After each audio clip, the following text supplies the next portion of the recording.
പ്രശാന്ത് ജയിക്കുമെന്ന് എനിക്ക് പൂർണ്ണ വിശ്വാസമുണ്ട്. ആരും നല്ലത് ചെയ്യുന്ന ഒരു ഇത് വരണം. BJP കോർപ്പറേഷൻ പിടിച്ചെന്ന് പറഞ്ഞിട്ട് ഇത് പിടിക്കാൻ പറ്റത്തില്ല. അല്ല, അത് നിക്കട്ടെ, അത് നിൽക്കാനല്ലേ പറ്റത്തുള്ളൂ. ജനങ്ങൾ തീരുമാനിക്കട്ടെ അടുത്താര് വരും. ഉറപ്പായിട്ടും കെ മുരളീധരൻ ജയിക്കും. നമസ്കാരം, മലയാളി വാർത്തയിലേക്ക് സ്വാഗതം. സമയം 5 മണി ആകാറായി അല്ലേ? അതായത് തെരഞ്ഞെടുപ്പ് ഈ വോട്ടിന്റെ സമയമൊക്കെ അവസാനിക്കാറായി, അവസാന ലാപ്പിലാണ്. അപ്പോ അവരുടെ സമ്മതിദാന അവകാശം രേഖപ്പെടുത്താനുള്ള ഓട്ടത്തിലൊക്കെയാണ് വോട്ടർമാര്. വിധിയെഴുത്ത് നടക്കുകയാണ്.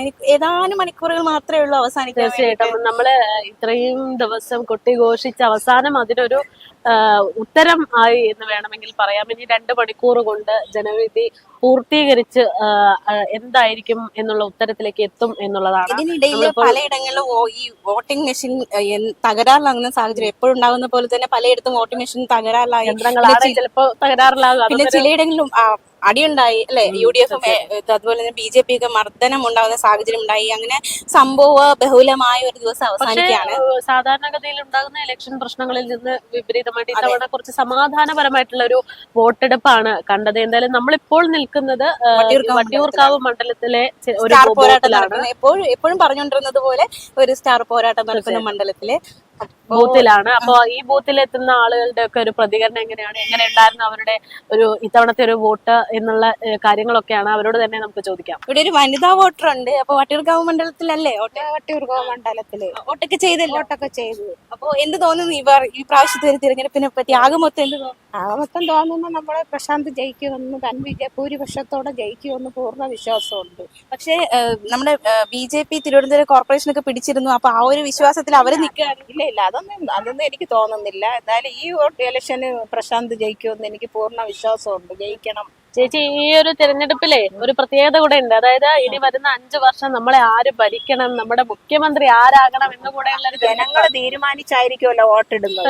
തീർച്ചയായിട്ടും ജനങ്ങളാണ് വോട്ട് ചെയ്യുന്നത്. അപ്പൊ ആര് മുഖ്യമന്ത്രി ആവണം, ആര് ഭരിക്കണം, ആര് ഭരിച്ചാൽ ഇത് നേരെ ആവും എന്നുള്ള എല്ലാം തീരുമാനിക്കുന്ന ജനങ്ങളാണ്. അപ്പൊ ജനങ്ങള് വോട്ടിട്ട് ജയിപ്പിക്കുന്നത് ജനങ്ങള്, അവരെ വിശ്വാസം. തീർച്ചയായിട്ടും. അപ്പൊ എന്റെ വിശ്വാസവും ഇതാണ്, നല്ലൊരു മന്ത്രി ആയി ഇരിക്കണം ഭരിക്കണത്.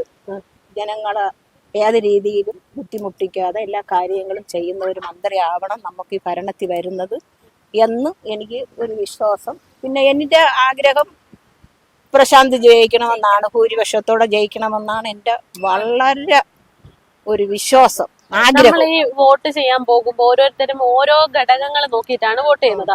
ചിലര് പാർട്ടി ആയിരിക്കും, ചിലര് വ്യക്തികളുടെ ആയിരിക്കും, അവരുടെ പ്രവർത്തനങ്ങളായിരിക്കും, ചിലർ ഈ പറയുന്നത് പോലെ ആ ഒരു സർക്കാർ എന്ത് ചെയ്തു എന്നതൊക്കെ നോക്കിയിട്ടായിരിക്കും. അങ്ങനെ ചേച്ചി നോക്കുമ്പോ എനിക്ക് തോന്നുമ്പോ എന്ന് പറയുന്നത് ഈ സുനാമി, നമ്മളെ ഈ ദുരന്തം വന്നത്, ആദ്യം വന്നത് കൊറോണയാണ്. കൊറോണ വന്നിട്ടുണ്ട്, പ്രളയം വന്നിട്ടുണ്ട്, ഞങ്ങൾ ഒരുപാട് കഷ്ടപ്പെട്ടിട്ടുണ്ട്. നമ്മൾ കൊറോണ വന്ന സമയത്ത് ഒരു വീട് ഒന്നടങ്കം ഞങ്ങൾ അടച്ചു കിടന്ന സമയം ഉണ്ടായിരുന്നു. അന്നേരമൊക്കെ ഞങ്ങളെ സഹായിക്കാൻ ഈ പാർട്ടിക്കാരുണ്ടായിരുന്നു, അടുത്തുള്ളവരും ഉണ്ടായിരുന്നു. ഈ പാർട്ടിക്കാർ ഞങ്ങൾക്കുള്ള ആഹാരങ്ങളും കാര്യങ്ങളും, വീട് അടച്ചു കിടന്നവർക്കൊക്കെ ഇഷ്ടംപോലെ ആഹാരങ്ങൾ എത്തിച്ചതെല്ലാം നമ്മളെ പാർട്ടിക്കാരും കുറവൻകുണം യൂണിയൻകാരും എല്ലാവരും ഇഷ്ടം പോലെ പ്രവർത്തിച്ച്, എൻ്റെ മകൻ ഉൾപ്പെടെ പ്രവർത്തിച്ച് കൊറോണയെ നമ്മളൊന്നും പരിഗണിക്കാത്ത രീതിയിൽ, അവർക്ക് ഈ ഒരു പേടി പോലും തോന്നാത്ത രീതിയിൽ ആഹാരങ്ങൾ ഓരോ വീടുകൾ എത്തിക്കാനും. പക്ഷെ അതിൽ നിന്നെല്ലാം എനിക്ക് നോക്കിയാൽ ഈ ഒരു മന്ത്രി പിണറായി വിജയൻ ഇരുന്നത് കൊണ്ട് തന്നെയാണ് ഇത്രയും പിടിച്ചു നിൽക്കാൻ പറ്റും. ഇതേപോലെ ഇത്രയും കരുത്തോടെ ഈ ഒരു മനുഷ്യന് ആർക്കും പിടിച്ചു നിൽക്കാൻ പറ്റൂല. ഇത്രയും വയനാട് ദുരന്തം ഈ മന്ത്രി ഭരണത്തിന് വന്നതിന് ശേഷം എന്തുമാത്രം ദുരന്തങ്ങൾ ഉണ്ടായി, അത് വേണം നമ്മൾ മനസ്സിലാക്കാൻ. പിന്നെ പ്രശാന്ത് കോർപ്പറേഷനിൽ മേയറായിരുന്ന സമയത്തായിരുന്നു പ്രശാന്ത് ചെയ്ത സഹായം എന്ന് പറയുന്നത് പറഞ്ഞറിയിക്കാൻ പറ്റൂല. ജനങ്ങൾക്കൊപ്പം നിന്ന് ഞങ്ങൾ ആലപ്പുഴ വരെ പോയിട്ടുണ്ട്. ജനങ്ങൾക്കൊപ്പം നിന്ന് പിള്ളേരായിട്ട് സഹകരിച്ച് ഒരു വ്യക്തിയായിട്ട് നിന്ന് തന്നെയാണ് സഹകരിച്ചത്. അതാണ് ഏറ്റവും കൂടുതൽ എനിക്ക് പറയാനുള്ളത്. അതാണ് ഒരു മനുഷ്യർ ആരായാലും തളർന്നു പോകും. പക്ഷെ LDF അല്ലാത്ത മറ്റാരുണ്ട്? LDF തന്നെ വരണം എന്നാണ് ഈ ആവേശമാണ് എന്തായാലും ഇതിലൂടെ നമുക്ക് വ്യക്തമാകുന്നത്. കുറച്ച് വോട്ടർമാരോടും കൂടി ചോദിക്കാം അല്ലെ? വലിയ പ്രതീക്ഷയോടെ അവർ വോട്ടിടാൻ വരുത്തിട്ട് ഒരു യുവ വോട്ടറാണ്. എങ്ങനെയുണ്ട് ഇലക്ഷനൊക്കെ എങ്ങനെ വിലയിരുത്തുന്നു യുവ വോട്ടർ എന്ന രീതിയിൽ? വോട്ടിട്ടോ? ആര് ജയിക്കണം അല്ലെങ്കിൽ ആര് ഭരണത്തിൽ വരണം, അങ്ങനെ എന്തെങ്കിലും ഒരു വോട്ടർ എന്ന രീതിയിൽ ആഗ്രഹിക്കുന്നുണ്ടോ? ആര് വന്നാലും നല്ലതായിട്ട് ഭരിക്കാം അല്ലേ? UDF വരണം. ഇതാണ് അമ്മയാണ് അമ്മ പ്രതീക്ഷയുണ്ടോ? പ്രതീക്ഷ ഉണ്ട്. അമ്മ കൈവിടാതെ ഇങ്ങനെ നിൽക്കുന്നു. നടക്കാൻ ബുദ്ധിമുട്ടാണ്, എന്നിട്ടും വോട്ട് ചെയ്യാൻ വന്നിരിക്കുകയാണ്. അമ്മ എങ്ങനെയുണ്ട് നമ്മുടെ തെരഞ്ഞെടുപ്പ് പ്രചാരണമൊക്കെ എങ്ങനെ ഉണ്ടായിരുന്നു? എന്താണ് ഒരു പ്രതീക്ഷ? നല്ല രീതിയിൽ പ്രവർത്തനങ്ങൾ കൊണ്ടുവരണമെന്നാണ്. ആ. പിന്നെ UDF വരണമെന്നാണ്. തീർച്ചയായിട്ടും ഈ പറയുന്നത് പോലെ മുരളീധരൻ ആണല്ലോ നമ്മുടെ സ്ഥാനാർത്ഥി. അപ്പൊ അദ്ദേഹത്തിനെതിരെ ഒരുപാട് വിമർശനങ്ങളുണ്ട്. ഒരു തവണ വട്ടിയൂർക്കാവിനെ ഇട്ടിട്ട് പോയി എന്നുള്ള ഒരു പരാമർശമൊക്കെ ഉണ്ട്. അപ്പൊ നിങ്ങൾ എന്താണ് വിചാരിക്കുന്നത്? അങ്ങനെ ഇട്ടിട്ട് പോയിട്ടുള്ള ഒരാളാണോ? ആര് ജയിക്കണമെന്നാണ്, ആര് വരാനാണ് സാധ്യത? എന്ത് തോന്നുന്നു? ആരും നല്ലത് ചെയ്യുന്നു ഒരു ഇത് വരണം. നമ്മുടെ വട്ടിയൂർക്കാവ് ആർക്കാണ് ഇപ്പൊ കൂടുതൽ ഒരു സാധ്യത? ആർക്കാണ് എന്തെങ്കിലും തോന്നുന്നു? രണ്ടുപേർക്കും ഉണ്ട്. പ്രശാന്തിനും ഉണ്ട്, മുരളി സാറിനും രണ്ടുപേർക്കും സാധ്യതയുണ്ട്. BJP കോർപ്പറേഷനൊക്കെ പിടിച്ചു. അപ്പൊ ആ ഒരു ആത്മവിശ്വാസത്തിൽ BJP കോർപ്പറേഷൻ പിടിച്ചെന്ന് പറഞ്ഞിട്ട് ഇത് പിടിക്കാൻ പറ്റത്തില്ല. അല്ല അവർ നിക്കട്ടെ, അവർ നിൽക്കാനല്ലേ പറ്റത്തുള്ളൂ. അവർ രണ്ടെല്ലാം ആരെങ്കിലും എങ്ങനെയുണ്ട് നമ്മുടെ തവണത്തെ ഒരു തിരഞ്ഞെടുപ്പ്? നല്ല തിരക്കുണ്ടായിരുന്നു. തിരക്കുണ്ട്. അപ്പൊ അത്യാവശ്യം പോളിംഗ് ഒക്കെ ഉണ്ടാവും പ്രതീക്ഷിക്കുന്നു. 80 അടുപ്പിച്ച് വരുമെന്ന് പ്രതീക്ഷിക്കുന്നു. ഒരു പ്രായപരിധി വെക്കുക.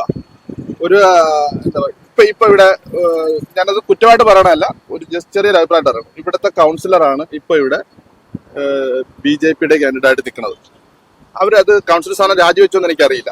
അവരിവിടെ ജയിച്ചു കഴിഞ്ഞാൽ ചിലപ്പോൾ അത് രാജിവെക്കും.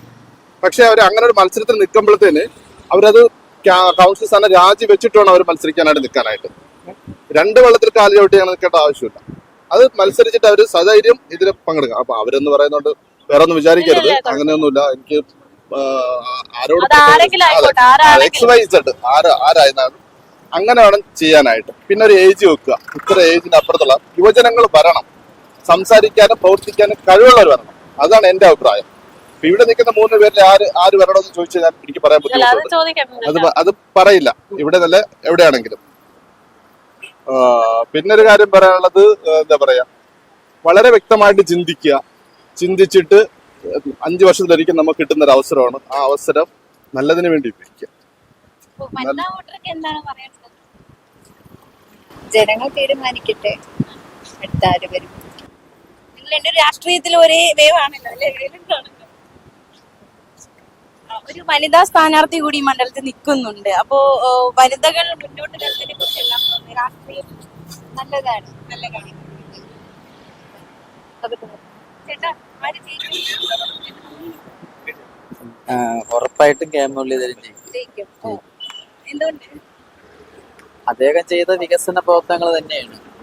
പിന്നെ അദ്ദേഹം പാർട്ടി പറഞ്ഞതനുസരിച്ച് വടകരയിൽ പോയി എന്നുള്ളതാണ്. അതിപ്പോ ഒരു പാർട്ടി പ്രവർത്തകൻ എന്ന നിലയിൽ പാർട്ടി ഏത് ദൗത്യം കൊടുത്താലും അത് ചെയ്യണമല്ലോ. അപ്പൊ അതുകൊണ്ട് അല്ലാതെ ഇട്ടിട്ട് പോയെന്നില്ല. ഇല്ല, ഇട്ടിട്ട് പോയെന്ന് നമുക്ക് പറയാൻ പറ്റൂല. അന്നത്തെ ആ സാഹചര്യത്തില് വടകരയിൽ മത്സരിക്കാൻ വേണ്ടി പാർട്ടി അദ്ദേഹത്തെ നിയോഗിച്ചു. അദ്ദേഹം വടകരയിൽ മത്സരിച്ചു. അദ്ദേഹത്തിനടുത്ത് മാറി തൃശ്ശൂർ വരാൻ പറഞ്ഞു. അദ്ദേഹം തൃശ്ശൂർ വന്ന് മത്സരിച്ചു. ഇപ്പം ഇവിടെ വട്ടിയൂർക്കാവിൽ മത്സരിക്കാനാണ് പാർട്ടി പറഞ്ഞത്. ഇടയ്ക്ക് നേമത്ത് മത്സരിച്ച് തോൽവി ഒക്കെ ഉണ്ടാവും. അദ്ദേഹമാണ് ഈ പറയും പോലെ പാർട്ടിയുടെ ദൗത്യം കൂടുതൽ ഏറ്റെടുത്ത് മത്സരിക്കാൻ രംഗത്തേക്ക് പോകുന്നത്. ഇത്തവണ പോളിംഗ് ശതമാനം ഇപ്പൊ കേരളം മൊത്തത്തിൽ നല്ല പോളിംഗ് ശതമാനമാണ്. അത് UDF തരംഗം തന്നെ ഉണ്ടാവും എന്നുള്ളതാണ്. മെയ് 4-ാം തീയതി ആവുമ്പോൾ UDF തരംഗം തന്നെ ഉണ്ടാവും. ഭരണമായിട്ട് തീർച്ചയായിട്ടും കഴിഞ്ഞ 10 വർഷമായിട്ട് ജനങ്ങൾ അനുഭവിക്കുകയില്ലേ ഈ ഗവൺമെന്റിന്റെ ഭരണം. വിദ്യാർത്ഥികൾക്ക് ആനുകൂല്യങ്ങൾ കിട്ടില്ല, സ്റ്റൈപ്പൻഡുകൾ കിട്ടുന്നില്ല, SC വിദ്യാർത്ഥികൾക്കൊക്കെ സ്റ്റൈപ്പൻഡ് ഇല്ല.